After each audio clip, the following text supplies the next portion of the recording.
So talk to me a little bit about scaling. So you started Exact Care from Liberty, I think, from the back door to Exact Care around 2009, and then now you're servicing 50 states. So I know there's a lot that happened between those two, but kind of walk me through that process of we're going to go across state lines, we're going to go across Yeah. the country, and kind of how that mindset was just keep churning and keep your head down, or was there other things in play? I know PBMs fight against mail order and that kind of stuff. So is there any of those examples you can give us or educate us on?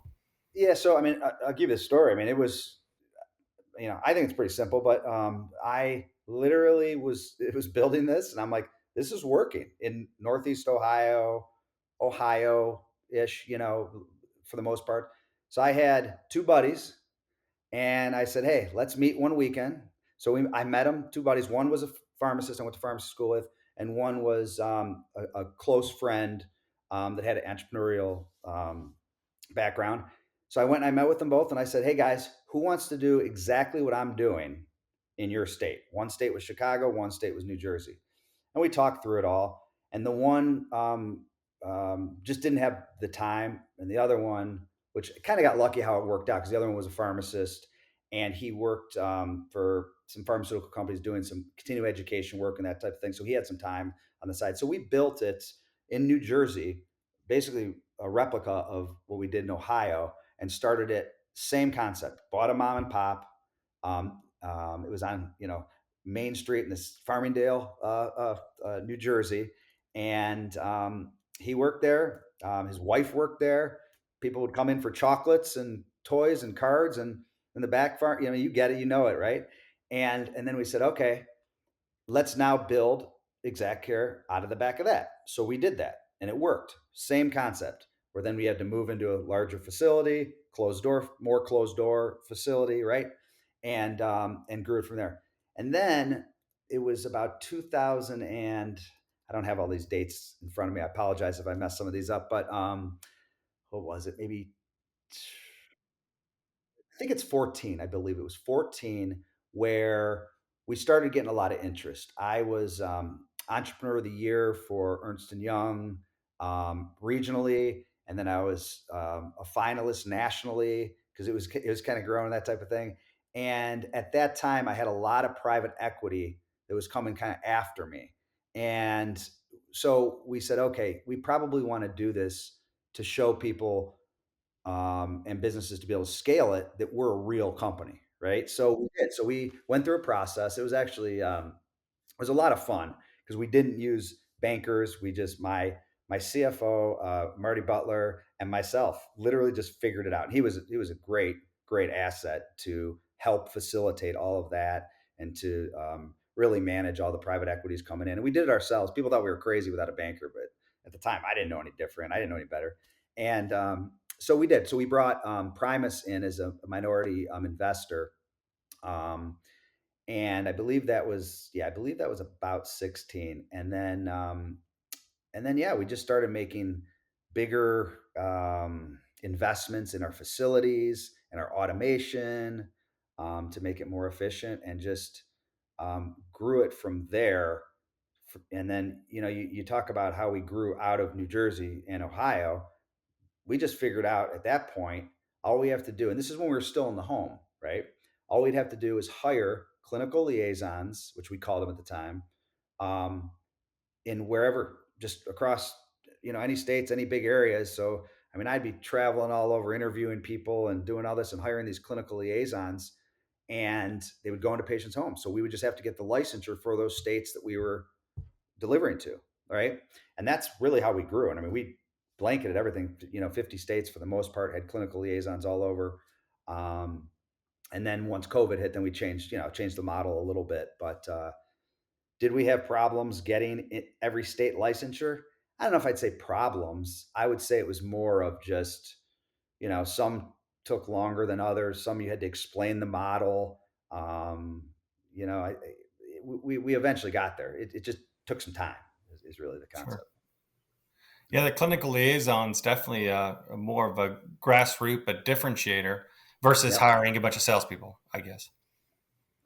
Right. Right. Yeah. I mean, we had way more. And I mean, we still do our clinical liaisons now are in house, but way more clinical liaisons than sales folks.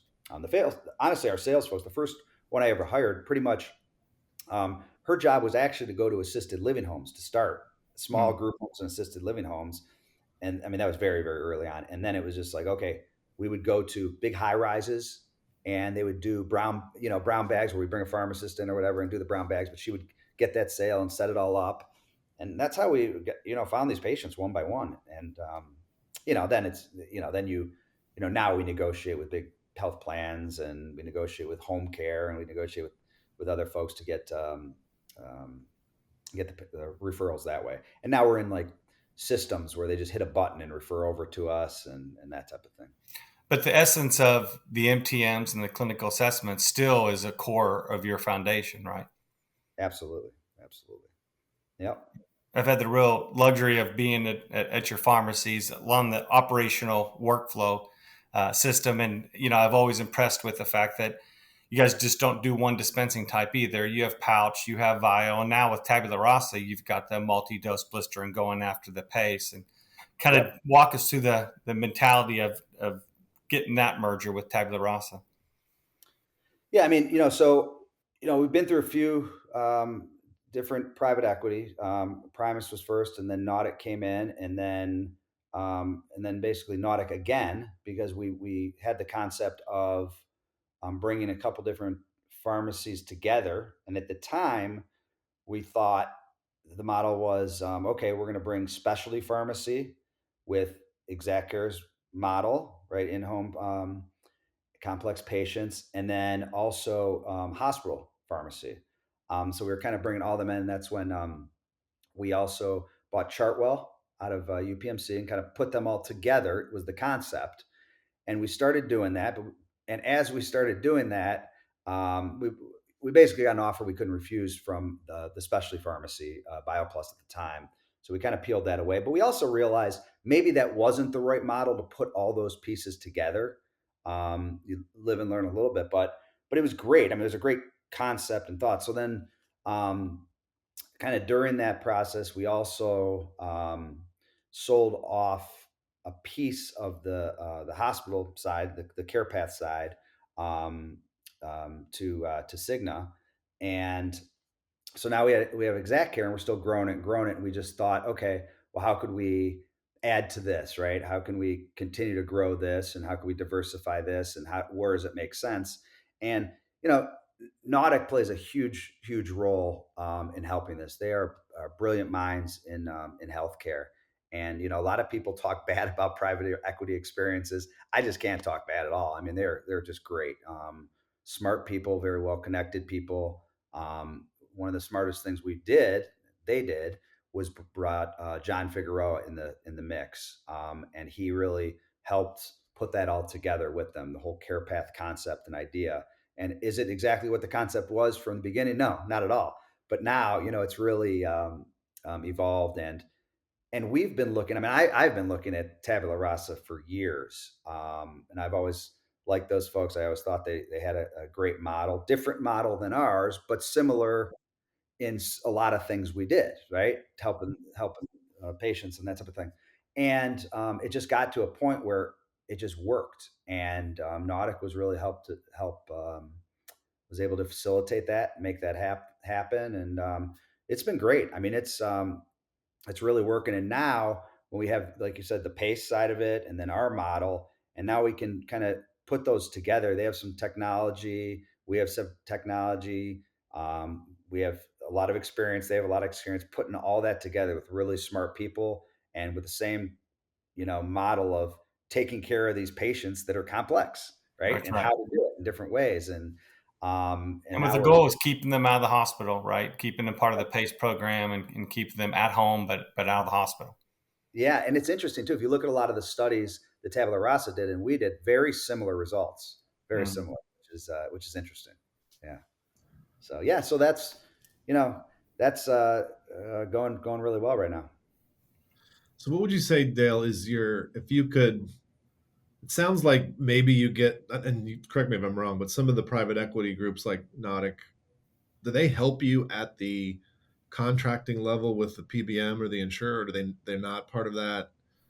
Um, I mean, I don't know if I don't know. I mean, I'd say um, that's a tough question. I think it's just, there's different contracting. I mean, just like regular contracting, but you have to have the knowledge of it. Maybe one-offs, they'll have the person that you can talk to, right? So they'll get you in that way and talk to yeah, some yeah, folks that way. So they'll help, with some of that. But it's also just the experience and having to convince them. I would say it's the business and the private equity together is definitely more powerful than yeah. each on their own, for sure.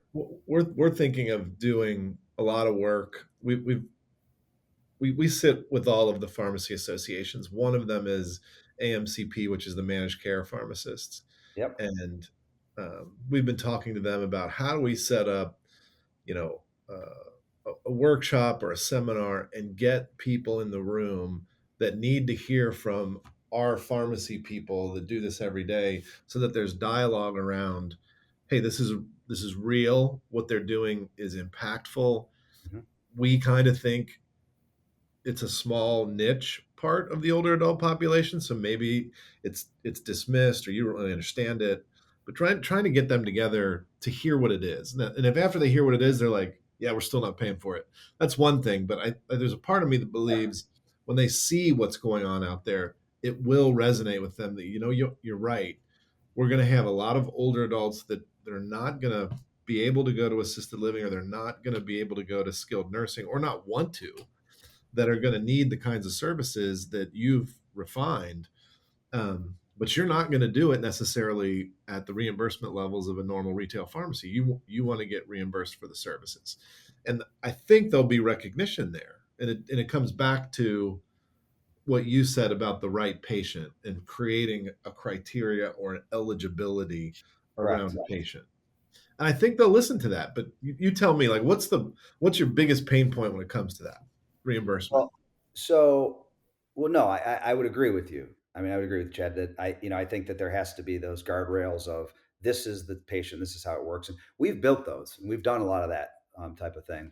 But it's interesting. So I'm on two other boards right now, and one of them is a company called Cosan, and it's a chronic care management company. So it was at first it was just the technology that managed that chronic care management reimbursement, and now we have multiple call centers with nurses that are talking to patients, and we're negotiating with these physician groups, right, to get their patients, help them, give them information back and forth. We're talking to these patients every month, right? It's a similar concept. The problem is where the middle piece that I think that we're still all trying to figure out is they should allow pharmacists to get that reimbursement, not the medical doctor who, to be bluntly, they're not really doing much. It's more of these clinical folks, that whether it's the nurses or pharmacists, whoever, that are helping, and they're really the quarterback. And it's kind of what we've always done at ExactCare. So it's funny. It's like, as I got involved in this business, I'm like, well, we do that. And MTM business, right? It's a glorified MTM, but it's not a check the box MTM. It's more of a, I'm actually helping you MTM, right? And looking at a lot of different things. So, I think figuring that out, and that's going fairly well. They actually want more folks. CMS really wants more folks in those programs. The problem is, the reimbursement. So they've actually been increasing that reimbursement a little bit. Nothing crazy, but they've had, which is a great sign that they see that. So if now we can connect that, I think that could help for sure. But the other board I'm on is a company called HDS, Health Plan Data Solutions. And what we do there is we contract with health plans, and we basically look at all the claims that go from the health plan to the PBM, right, and make sure that these claims are right, and the PBM is reimbursing the health plans properly. And we find so much there. I mean, it's really an amazing company to find all these issues. So, I'm trying to stay, most of the things I do in healthcare, I try to stay with the same concept of really, like, let's be honest with these patients and really try to help them, not, um, I don't know, skirt the system a little bit. But so um reimbursement, back to that. I mean, that's always been the hot topic of the exact care model and how we do things. And it's just, you know, we're we're doing the right thing. We're trying to continue to be transparent, right? And a lot of other folks aren't. So I think as this evolves, and like you said, I mean, long-term care at home. I mean, that was nothing. I mean, that wasn't even, anything back then. And now it's really, like you said, all the conferences. I think you started with that. All the conferences and everything, are really those are hot topics, and I think they'll continue to be hot topics. And I believe that it's coming. It's still coming. I've been saying that for a while, but I really do. I believe that reimbursement for the types of patients that qualify, that's how it'll work. Yeah, agreed. No, certainly. And with your forward thinking back in early 2000s that, hey, servicing these patients at home is a model that we can do. We can do it successfully. We can do it centralized across the nation. Yep. I'm curious to, if you were 20-year younger version of you and getting going again, kind of what would be your concentration? What would you be looking at to do over the next 20 years from now? Oh gosh, that's a great question. Never been asked that. You prophesied the future back then, and if you don't know that, maybe you could just give me some Powerball numbers that you think is gonna hit anytime soon. So That'd be great. Yeah, that would be great. But no, I don't know. I mean, I think that um, one of the things that I do like about a lot of pharmacy schools is they are teaching a little bit different. I mean, they're very way more clinical, right? Which is great. We need to continue doing that. But also, they're showing some of the entrepreneurial classes within these pharmacy schools, and I think by putting those together and really, you know, there's nothing wrong with a pharmacist sitting behind a counter at the retail pharmacy. There's nothing wrong with that. We need that, but to be able to continue to think outside the box, um, probably would do it very similar. I'd go through working and figuring out what the problems are, whether it's in the hospital or infusion pharmacies or retail or whatever, and just get in the bowels of whatever business it is and trying to figure it out, right? Figure out what the problems are and how to help these patients. A lot of it also happens with, just like when I first started, my grandmother was a patient, right? My father-in-law is a patient. Like, these are folks that needed the services, and you wonder, I have a healthcare background, so I get it, to be able to help them, but there's so many people that don't have that in their family, right? So I think, like, just continuing to figure that out, helping these patients. I still go into, I'll be honest, I've been to, was it like a few weeks ago, and this happens year over year over year when I go into, if I'm traveling or whatever, and I run into a CVS, and you just see the lines, and you're just like blown away, like, with they're just not able to help these people, and you just look at these people that they don't know what to do except turn around and leave, and you're just like, oh my gosh, you know and it drives me crazy still that still exists. So, it's just, there's just so many patients out there that need the services that exact care, and tabula rasa really take care of. And you know, I encourage people. Used to say, are you nervous of other people trying to replicate your model? I'm like, no, I encourage it, because there's tons of patients out there that actually need this. Some folks have done it and been successful. Some folks have not, but the reality is, there's a lot of folks out there that need the services that we provide. yeah, we Yeah, were we just talking last week about kind of the difference between Blockbuster and Netflix and why Blockbuster failed, because it was inconvenient. You had to drive to the store, you had to drive back to bring your movie back, and Netflix said, "I'm going to make it convenient, and I'm going Yep. to deliver it right to the mailbox of these people's homes." And you guys did that with Exact Care, just really expanded on making it as convenient as possible, but also making it a relationship, because you call those patients every month and you check in on them and you make sure that all their medications and everything's kind of aligned with what's changed over the last 30 days. Yeah, and we do other things now where we work, if we, with meal services for different states that have programs like that. We help patients that need that. I mean, if we see they don't have a doctor, you'd be surprised, or you guys probably wouldn't be surprised, but how many folks don't actually have a general practitioner? They go to the ER, right? And it's right. just like to try to help them through that. There's so many folks out there, and the cost that's involved with that. right? And Yeah. that's where, getting folks to understand, if you just continue to have a model like ours and reimburse for it, those costs are going to go way down. So just, Awesome. we just have to keep moving ahead, keep pushing. Agreed. Chad, anything to add? No, this is awesome. I think it's always refreshing to hear somebody's story and how they got here and how they stuck to their ideals and their path. And it's just thanks for being on and sharing your story with ASCP, and thanks for what you're doing. You're changing the world, and at a time when the world needs some changing when it comes to pharmacy and older adults. And Yeah, even though you're from Cleveland, you were able to be successful. So You're from that's right. Ohio. So what a point That's from right. Ohio. But he's But probably a Browns fan. I am big Browns fan, big But Browns fan. once again, we have the AFC North pretty well represented here, except for the Ravens. We can all agree we don't like the nobody Ravens. cares about the Ravens. 100%, 100%. They're going to be tough, but 100%. But I will say one thing that I guess I didn't mention, and it's funny. We're talking about how I built this, right? But it wasn't really me. I look at this. I mean, I have so many phenomenal employees over the years, and key employees. Like I think I mentioned, Marty Butler is our CFO, but our COO Brad Hess. I mean, without him, our CIO Tony Casanova.